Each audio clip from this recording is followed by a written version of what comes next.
Welcome to the Small Fleet and Owner Operator Summit. Today we are joined by Spencer Tenney, President and CEO of the Tenney Group. Welcome to the summit. Good to be with you, Mary. Before we get started on our conversation today, let's get some background on you and kind of how you got started at the Tenney Group. Well, my family's been in transportation for 3 generations. My grandfather drove a beer truck and a taxi cab in Dallas, even going back to the early 60s. My dad owned several different types of transportation companies, but started advising on M&A deals back in 1973. And that's kind of where the main story started for us as a company. I joined up with him about 25 years ago. Took some brief breaks, did a little music business and some other things, and some publishing.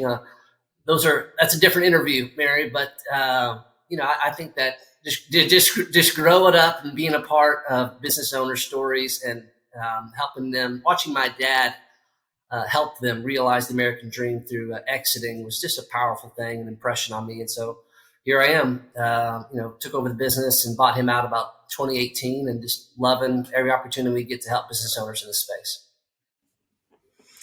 I like it. I am very interested in that former musician career, but I guess we'll save that for another day. Oh yeah, or maybe at a conference or something like that. Yes. Exactly. We'll have to catch up on that one. But kind of for like the last few years, it's specifically like late 2020, 2021, and most of 2022, it felt like that M&A space was just popping. Like it had been white hot every day. It seemed like someone was closing on an acquisition or merging or partnering with another company. What are some of those kind of trends that and developments in the M&A space, specifically for small carriers, especially now that that market has turned and it's not quite as white hot? What are some of these trends that we're seeing? Yeah, I think one of the things specifically for small carriers, it was kind of like this rare moment in time where the equipment values got so high, it really gave them options that were not hyperbole, once in a lifetime type chances to exit based on how difficult it was for companies to get equipment. And I think that market has normalized. And so what that means is that we're kind of shifting back into what is a more typical environment for how buyers and sellers come together, have a meeting of the minds on value and deal structure, and that's good. That's where the market should be. And so deals are still getting done all over the place. We just recently closed a drive-in warehousing deal. RTR was acquired by Big G Express, and that just kind of, it's a great example of deals still getting done in this environment, coming together, have a meeting of the minds. I like it. It feels like it's kind of calmed down and it's more of a like, I don't know. I just feel like there's less urgency in the transportation world where it's like, oh my God, we have to get this done now, or we have to close on this. It's more of kind of how it was where, opportunities are still happening, deals are still happening, but it's less of, I'm just going to buy a company and buy a small carrier as opposed to going and trying to buy some new equipment. Like a lot of people, I feel like over the last few years, were trying to, use mergers and acquisitions to solve for some capacity problems. Yeah, I might have a little bit different view on that. I do think that there still is tremendous urgency, because if you look around, yeah, I mean, I think the capacity environment has changed dramatically, but there's still tremendous tension, specifically as just in terms of rising expenses, most especially just labor. And so without some mechanism to offset that, companies are either going to become less efficient and less profitable, or they're going to, try to offset that through organic growth, which is very hard to do. So I think that what we're seeing is that people just becoming much more disciplined in their approach to acquisitions, whereas it was to your point a little bit like the Wild Wild West, much less disciplined environment when there's free debt, tremendous needs, and the perception that value was super high in a favorable market for sellers. So I think that we've normalized, but the urgency is still there. The problems are still there to solve, and we're still seeing acquisitions using as one of the preferred methods to go address that. So kind of what are some of the key factors that potential buyers are looking for? Because you said that these deals are still happening and what are some of those key things that some of the buyers are looking for when they're considering an acquisition for a small carrier? Right. I think some of the things right out the top is they're looking for some type of insulated, differentiated, um, revenue stream that can be complementary to what they're already doing. And so, not really interested in like, hey, I just want more of what I'm doing right now. It's particularly if you just get crushed right now in the spot market. And so I think they're looking for something that has insulation from the spot market, something that has a competitive advantage, a specific expertise or niche expertise. I think those are the things that are attracting the most buyers because those are actually bring value to the businesses. I think that um, sometimes the business gets more complex and technology gets more entwined every day in terms of what we're doing. So I think that's the other part of it is people are looking for companies that bring some type of technical maturity and advancement to what they're doing to avoid trying to home grow that same talent. It's just very difficult to do that. So I think that they're trying to target companies that allow them to create technological advances without having to reinvent any type of proprietary software, because I think that's just high risk in this type of environment right now. So just a couple things there. Yeah, for sure.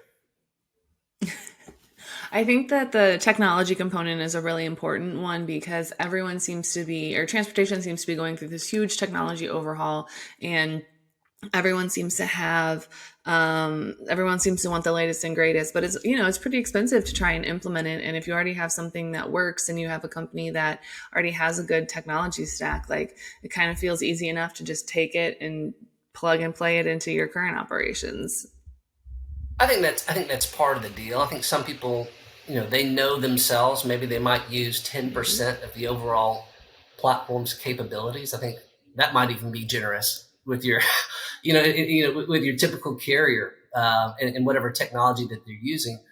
I think more so it's about, and this was true of a deal that we did with Keenan Advantage when they acquired our client American Petrolog, which was they had this a very specific expertise, but a very deep management team that like they didn't have to do anything. Like that these guys were ready to go, and they were in to stay in with the company. So I think part of kind of lumping these two questions together, the acquirers right now, they want to acquire a business. They don't want to inherit just a job.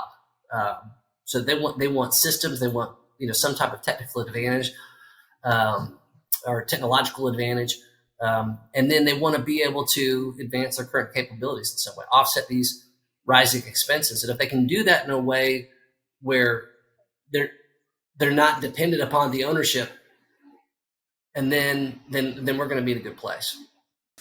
So one of the things is, some of these small carriers now that the spot market has turned and isn't really favorable at all, and rates are kind of operating not in a great the way to cover costs. Some carriers might be looking to potentially make a move to be bought or to sell their company. So, what are some of those things that they can do to prepare themselves financially for an easy sale or maybe be more attractive to a prospective buyer? No, I think there's some very specific things. One of the good things about a market like this is because it takes away what I think can be very misleading about a company's performance, and that's not a good thing for a business owner that's interested in exiting. Because so a market like this kind of like lets you know what you really are, and so and how to make improvements. So I think the main things that people want to look at is like, is there a compelling growth strategy? People want to acquire businesses that they're going somewhere. So even if you don't plan to make the investments to go do that, you need to be crafting a narrative that shows an investor why would this create intrigue? What's the advantage of buying your business versus so many others that could be on the table? Another thing is just there needs to be a systematic um, effort to reduce dependence on ownership, because I think that there's a direct correlation to dependence on ownership and discounted business valuation. So if you start systematically delegating out responsibility, the perception of the risk of transferring ownership to a buyer, if the owner steps out and they don't have any like real authority anyways, then that makes your business much more attractive. And then lastly, the thing that I would challenge every small business owner, they need to be doing monthly or the latest quarterly fire drills to pull financial reports so that they are ready for prime time. Because I think that the reality is someone may be really willing and think you've got something special, but if you can't produce the information to support the value of your business in a customary fashion, then you're never going to get on the dance floor. So I think you just do those three things, you're automatically going to stand out and differentiate from some of the other folks. And those are things that you can control right now. Those are kind of, I like those because those are easy steps that you can do. Like, especially like you mentioned that fire drill of financial polling. I didn't even think about that. But I mean, if you think about it, how often does a smaller carrier really have to go pull their financials or have to have all these documents? And you don't want to get to the stage where somebody approaches you and says, hey, like, what kind of financial situation do you have? And you go, that's a great question. Let me spend a couple weeks pulling it together. So I think that that's one of the easiest things that you can just immediately jump in and say, oh, well, maybe we should look at this, and maybe this is something that we should consider. We've done some boot camps specifically around this and seminars in the industry, and the preferred response is if you can just create a one-page document. We call this a teaser that has kind of the historical history, the future, maybe 5 to 7 bullet points and some projections. And hey, that tells the story. And if you're prepared with that, you don't even have to sign a non-disclosure agreement. You just say, hey, this is a general business. This is what it is. But think about how much more compelling that is rather than like if I'm looking at 5 deals and I'm waiting on these other 4 that are trying to pull financials that are not organized in any meaningful fashion. But here's this one person that's summarized it on one page. You're like, hey, from an execution risk standpoint, this seems like the person that can actually get a deal done with. Let's lean into this business owner and see what else is here. So it's just like anything else. You have to differentiate yourself right on the first impression. And because if you do, you're gonna get special treatment from everybody else. I think that kind of plays in nicely because it's kind of like in any business deal. If you have someone that's responsive, willing to work with you, has all their information together and seemingly like, has it together, then you're going to be more likely to pursue them because as you go down the line and you need to get more and more information or you need to work closer together, then that person has already set themselves up saying, hey, we're responsive, we're collaborative, we have everything that we need. You won't be waiting 3 weeks for us on every single milestone to get it together. Whereas some of the other companies that are struggling to put their financials together, I think that might be one of the hiccups that they have, Well, and you can see how it's not, a stretch to understand why a buyer is like, hey, the financials came within 1 day, or it was already available. I have this nice summary sheet which tells me that they've done this before. Clearly, other people have approached them and thought that they were valuable. So, like by third party confirmation, like I should be looking at this business. And so naturally that's going to help influence attracting more value just by itself. So to me, those are just ABCs of getting yourself in position to have options as a small carrier. I like that. And then kind of like on the other side of that, what are some of the mistakes that you see some small carriers make outside of just, not being prepared or having their financials ready? What are some of those common mistakes that you see them make heading into deals or heading into, the position to maybe be acquired? I think that there's a hesitancy. Some people don't want to know. Like there's a fear of, hey, getting an offer is kind of it's vulnerable. Like if someone's placing a value on your life's work, and so some people don't want to. They don't want that information, or maybe they want it, but they don't want to go through the process of getting it.